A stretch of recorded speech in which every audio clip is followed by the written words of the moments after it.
BBC news আন্তর্জাতিক সংবাদে আপনাকে স্বাগতম। শুরুতেই সংবাদ শিরোনাম, এরপর বিস্তারিত। ট্রাম্প বেশি কথা বলেন, ইরানের উপপররাষ্ট্রমন্ত্রী। যুক্তরাষ্ট্রের সঙ্গে চুক্তি অনেক দূরে, ইরানি স্পিকার। নেতানিয়াহুর জন্য যুদ্ধে জড়িয়েছেন ট্রাম্প, অভিযোগ কমলার। ইসলামাবাদে যুদ্ধবন্ধের আলোচনায় বসতে পারেন ট্রাম্প। আপনি যদি মুসলিমদের পাশে থাকতে চান তাহলে ভিডিওতে লাইক করে চ্যানেলটি অবশ্যই সাবস্ক্রাইব করে দিবেন এবং কমেন্টে জানিয়ে দিবেন আপনার মূল্যবান মতামত। ট্রাম্প বেশি কথা বলেন, ইরানের উপপররাষ্ট্রমন্ত্রী। ইরানের উপপররাষ্ট্রমন্ত্রী সাঈদ খাতিবজাদে বলেছেন, আমেরিকার পক্ষ থেকে অনেক টুইট করা হয়, অনেক কথা বলা হয়, কখনো তা বিভ্রান্তিকর, কখনো পরস্পর বিরোধী। মার্কিন প্রেসিডেন্ট ডোনাল্ড ট্রাম্পের ঘন ঘন সামাজিক যোগাযোগ মাধ্যমে পোস্ট করার প্রসঙ্গে তিনি এই মন্তব্য করেন।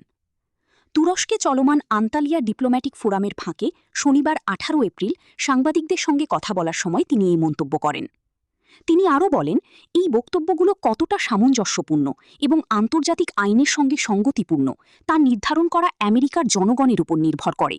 আপনি যদি মুসলিমদের পাশে থাকতে চান তাহলে ভিডিওতে লাইক করে চ্যানেলটি অবশ্যই সাবস্ক্রাইব করে দিবেন এবং কমেন্টে জানিয়ে দিবেন আপনার মূল্যবান মতামত।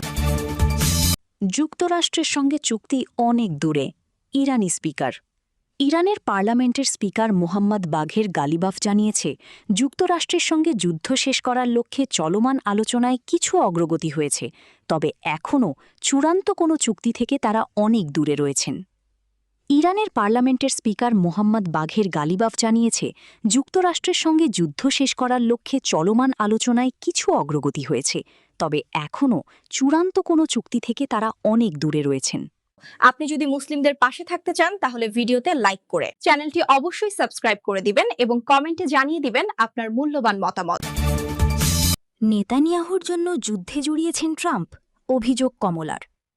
যুক্তরাষ্ট্রের সাবেক ভাইস প্রেসিডেন্ট কমলা হ্যারিস অভিযোগ করে বলেছেন, ইসরায়েলের প্রধানমন্ত্রী বেনিয়ামিন নেতানিয়াহুর কারণে প্রেসিডেন্ট ডোনাল্ড ট্রাম্প যুদ্ধে জড়িয়ে পড়েছেন।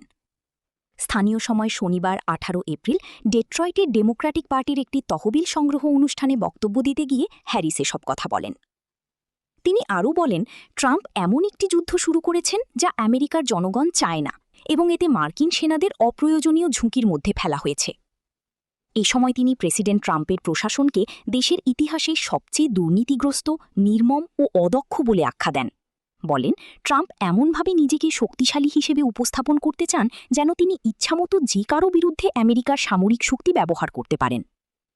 হ্যারিস আরও বলেন, দ্বিতীয় বিশ্বযুদ্ধের পর থেকে ট্রাম্পই প্রথম মার্কিন প্রেসিডেন্ট যিনি যুক্তরাষ্ট্রের দায়িত্ব ছিল যে জোট ও বন্ধুত্বগুলোকে রক্ষা করতে পারবেন, তবে তিনি তা থেকে সরে এসেছেন। আপনি যদি মুসলিমদের পাশে থাকতে চান তাহলে ভিডিওতে লাইক করে চ্যানেলটি অবশ্যই সাবস্ক্রাইব করে দিবেন এবং কমেন্টে জানিয়ে দিবেন আপনার মূল্যবান মতামত। ইসলামাবাদে যুদ্ধবন্ধের আলোচনায় বসতে পারেন ট্রাম্প।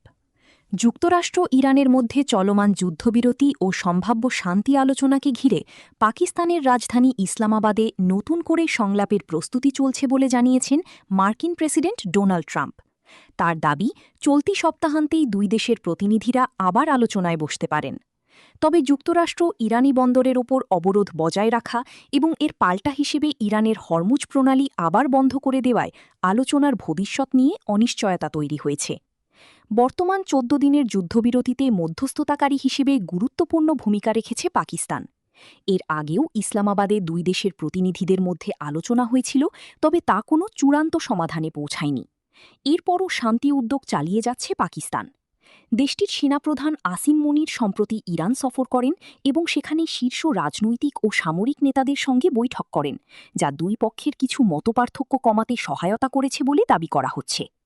পাকিস্তানের প্রধানমন্ত্রী শাহবাজ শরীফও সৌদি আরব, কাতার ও তুরস্কে কূটনৈতিক সফর চালিয়ে যাচ্ছেন আঞ্চলিক স্থিতিশীলতা নিশ্চিত করতে।